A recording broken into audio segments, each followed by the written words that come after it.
G'day, ladies and gentlemen, and welcome to another episode of Expat Chat, episode 137 today. And today we are talking about a very important and, I guess, topical um, topic at the moment. It's hard to summarize what we're Divisive. going to talk about today. Divisive. Absolutely, mate. And that silky smooth voice that you can hear, my co-host today, as always, the managing and founding director of the Atlas Wealth Group, managing director of the Europe and Middle East and the Africas for Atlas Wealth Management, Brett Evans, my business mentor, coach, mate, business partner. How are you, mate? Mate, all good, thanks. All good. It's getting warmer here. You know, Aussies always love to talk about the weather, but warmer here, it's cooler here, it's warmer here. We're having some false summers, which is not a good thing. You know, it's a bit early for us. But anyway, enough about the weather in Dubai. Let's talk about the good topics. And for the folks who are joining us for the first time today, g'day. And I'll introduce my colleague, Mr. James Ridley. He's the Managing Director for the APAC region and confidant of all things geopolitical and macroeconomic that we discuss on our WhatsApps. That's it, mate. And today, I mean, Trump, yeah, that's what we're talking about. The MAGA economy, the red hats, everything that's been going on the last couple of weeks, and probably since Trump took office, to be honest, the big swings we've seen on share markets and all the talks around the different tariffs and the startings and stops of the tariffs, and he's keeping everyone guessing at the moment, isn't he? Look, man, I think it is. And actually, before, let me just get some housekeeping out of the way from a compliance point of view to keep the compliance officers of the world happy. All the information we're going to talk about with you good folks today should be treated as informational and educational purposes only. Please do not construe this as personal advice. If you do need to seek personal advice, speak to an expert like Apples. Absolutely, mate. Now let's talk about Trump and his tariffs and what he's doing to, I guess, the US economy at the moment, or even just the swings we've been seeing. And I think, it's the Trump playbook magnified. You know, the benefit we've got when in trying to interpret Trump and how it's going to affect the economy and companies and everything, that part of our job is at least we've got the 1.0 from, the late 2010s, do you call it? I don't know, 2018, 2019, 2017, when he was last around. Yep. And to me, we can draw upon that and look at, from a historical point of view, from a provenance point of view, when he did this, what was the cause and effect? And what we're seeing now with the Trump 2.0 is that sort of at more scale. There's more conviction. If you look at even the people surrounding him, you might remember when he was first in power, there's a lot of people that spoke out about him and they got the flick pretty quickly. At the moment, no one's saying anything against him. I mean, you look at JD Vance, I think he'd be dry humping Trump's leg if he got given a chance. But, to me, I think it's important to look at what he's trying to achieve here. Not that I agree with the way he goes about things, but you can interpret those sort of things. And I think in his mind, his biggest enemy is not parties and companies and countries. It's the press. So what he loves to do, he likes to say stupid shit to the press, just to really almost backfire them or hardwire them in or short circuit them in terms of trying to interpret what's saying and stuff like that. He doesn't actually care what the headline says. He does not care. But what he tries to do is gives them what they think they need, but in his way, he's not really giving away too much. And I think we've seen that in the past when we were during COVID. Remember in March, they asked him, when do you think COVID will finish? And he said, Easter. It sounds like a nice time for it to finish. I mean, no one in their right mind would take that at face value, but he gave them an answer. So I think when he gives someone an answer, it doesn't mean that's going to be what he genuinely believes that answer is. And that's what they're trying to work out right now. And you're right. I mean, he does keep the press guessing and then all the economists guessing and then fund managers. And he says some stupid things, the French Riviera of the Middle East, all those comments, which had absolutely all the journalists in the audience gobsmacked going, far out. What does that actually mean? And then you've got his, I suppose, Is as surprised as the next couple of days sort of backpedaling, go, oh no, we know what Trump's like, Yeah. don't take that, to heart. Don't take that as gospel. So we know what he's like, and I think everything that we're all seeing right now on share markets is just because he is all over the place with what he's saying is tariffs. We need to remind ourselves that share markets love certainty. What we're Yeah. getting right now is mixed messages. Imagine On that you're an steroids. orchestra. Oh yeah. Imagine that, you've got an orchestra in front of you, you're the maestro and you're trying to conduct things, and you're just telling them all different things to do. So it all sounds like crap, the music. That's what we're seeing happen in the share markets right now because of all this uncertainty.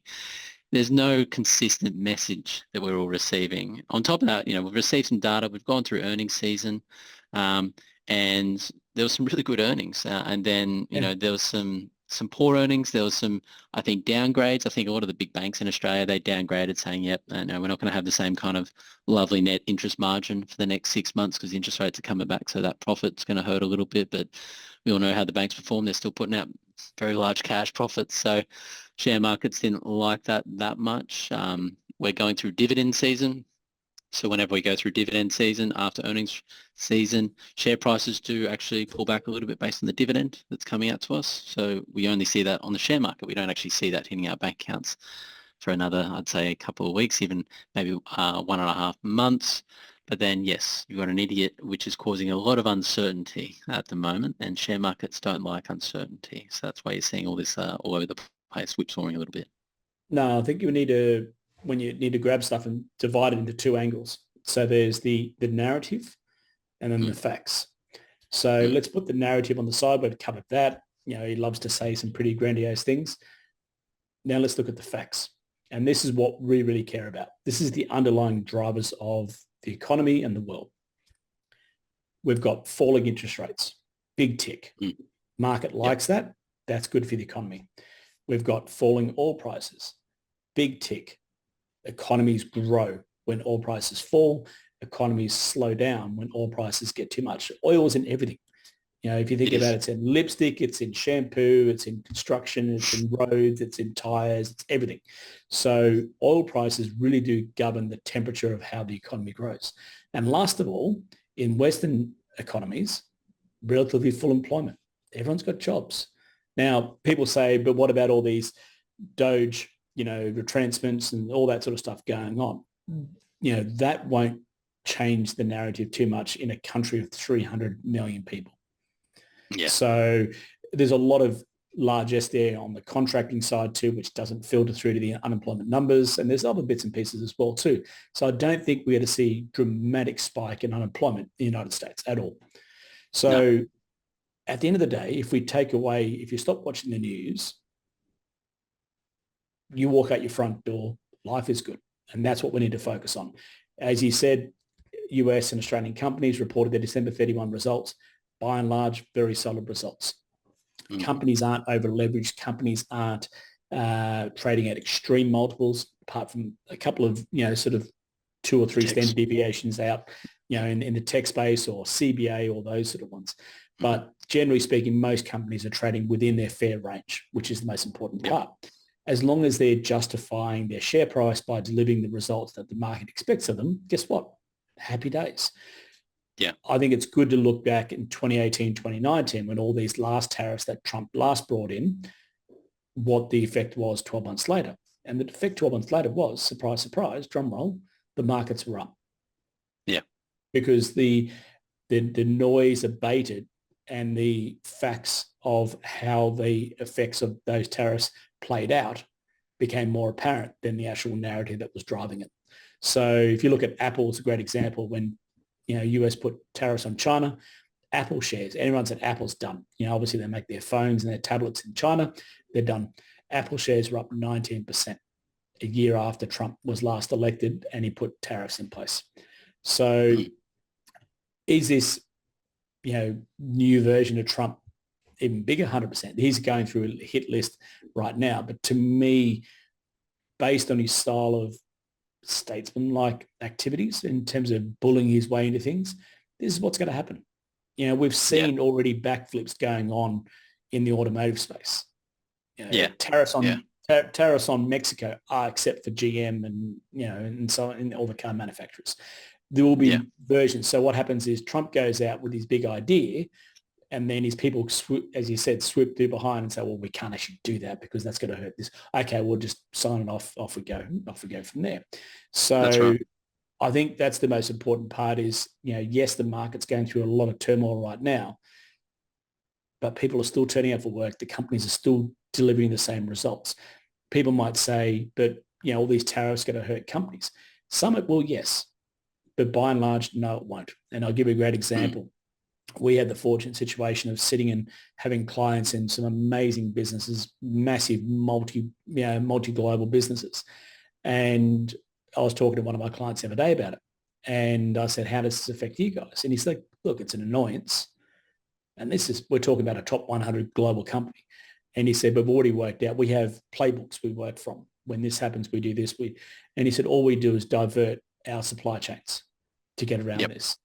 Instead of moving stuff from China to the US, we divert that stuff from China to production to Europe. And then we take our product from Brazil and take it into US. Mm. Sidestep, bang. Yeah. Yeah. And it's, So, I mean, and it's interesting though, like I reflect on history, like when Trump came in his first term years ago, he introduced tariffs on Australia as well. And I think everyone forgets that it actually took the Turnbull government back then about 8 months to actually negotiate with the US and Trump before they were actually removed, or it was something that was a little bit more strategic. yep. So he's doing pretty much the exact same thing. Do the tariffs now, it puts people back and brings everyone back to the negotiating table to probably get what he wants. And I'm sure he will. And it'll be it'll be good for everyone ideally, but this is exactly what happened last time. It actually took the Australian government 8 months to get something to what they wanted when it comes to the tariffs, bringing them down, reducing them or removing them, especially for a lot of our key exports. So I think that'll happen again. If you think about it, Australia-US trade, Australia is one of the few countries with the US where there's a trade surplus in the US's benefit. So Trump's being strategic here. He's doing it now because there's an election coming up. They know that Albo's putting all his eggs into winning a re-election. Hasn't got time to fight Trump. Hasn't got time. But whoever is re-elected in May, when the election finally comes around, then the next step's going to be whoever that government is will go to Trump and say, okay, rightio, we have a trade surplus with you. We are going to change our aircraft orders from Boeing to Airbus. Mm. And then Yep. now the negotiations start. These things, as you say, take time, not in the space of weeks and months, but they take a lot of time. So, yep. When we're doing episode 200 and whatever, this time next year, I'd like to actually go back and look at episode 137 to see how it translates out. And I'm pretty sure with a high degree of conviction, we'll be right because this That's is right. not the And first time. No, it isn't. And I mean, adding a bit more fruit to flavor as well, speaking to a lot of my colleagues that are in the US financial planners, US accountants, they just said it's the same Trump, but and it's a similar playbook, to be honest. And what they're telling clients is, I was like, listen, guys, he's got his midterms coming up pretty quickly anyway, in 18 months' time. So there's not too much he'll actually be able to achieve between now and then. If he wants to hold power, he can't piss off everyone. So there's not too much which will actually get through, to be honest. And everyone's, I guess, maybe conditioned to Trump from his first term. So they're just saying, yep, we know what he's like. This isn't really a surprise. Like, share markets will still lift. It's just Trump being Trump. Yeah. And like I said to a client the other day, and obviously it's Ramadan here in the Middle East right now, and there's always famous for having Ramadan sales. And I said to a client, he goes, well, should I buy it? I said, yeah, it's a Ramadan sale. You're getting everything 10% off. So you're still buying the same companies that you were looking at buying 12 months ago and 6 months ago and 3 months ago. You're just getting them at 10% cheaper price. The fundamentals, Absolutely. the underlying fundamentals haven't changed. And I think an important one is people are very nervous about tariffs and all these sort of things. I think people forget that China put a truckload of tariffs and bans on Australian goods in the last couple of years. Remember when the Meat and Livestock Association had to renegotiate their tariffs because Australian beef was getting massive, massive penalties. So guess what? Yeah. They just diverted all that supply to the Middle East. It got soaked up straight away. Yeah, So, that's right. Actually, I remember that. And wine was the same, and coal was the same. These things don't play out as long as politicians like them to play out. When China put a ban on Australian coal, China then had to buy inferior coal from Canada twice the price. Yep. And it took them a Yep. third longer than it was before. That's So, right. yeah, I think that's the big thing that people need to remember. It's not the end of the world. It's just a bump in the road that we'll get through. Absolutely. And I mean, China, I won't talk about China for too much, but I mean, they're targeting 5% GDP growth this year. So they are going to need Australia. They are going to need our exports. So that votes well for us, and that'll vote well eventually for our currency strengthening probably towards the end of this year as well. China always targeting massive growth. So we'll see if they can do it. They'll need some stimulus help as well from the government. It is, mate. So, but look, let's wind it up there. Good to have you back. I'm sure you got web feed after Alfred Yeah, last week. cyclone. So, yeah, Yeah, good to mate. Yep. see. The office didn't do too much damage, though. People who are watching us on YouTube will notice that James is actually sitting in a different office at the moment, and that's because Man, his particular office had a bit of water in it, but that was the a worst of bit. it, which is good. At least we kept the windows, and the place wasn't wrecked, which is good. No, that's exactly right. Nothing that a strong vacuum can't soak up, and some fans and dehumidifiers. So I'll be back in there next week with a clean office. But outside of that, no, unscathed. So it was a bit of a, I want to say non-event. It was the cyclone that just took forever to get here. Yeah, exactly. Hurry up and wait, as I say. So, mate, we'll let you get on with your day. We'll get on with ours. Easy, mate. Thanks to folks. So, the old TLDR, too long didn't read. The headline of this is don't panic. Don't panic. It's Yep. Ramadan sales. Just, take advantage of the situation. If you're not comfortable with that, just hold tight. There always will be bumps in the road like this. It doesn't mean strategy changes. It just No, means that you just stop looking at your screen so often. and presents great opportunities. Thanks for tuning in, guys. See you on the next episode. And as always, Brett, thanks for your time. Cheers. Thanks, James. Thanks, folks. Have a good day.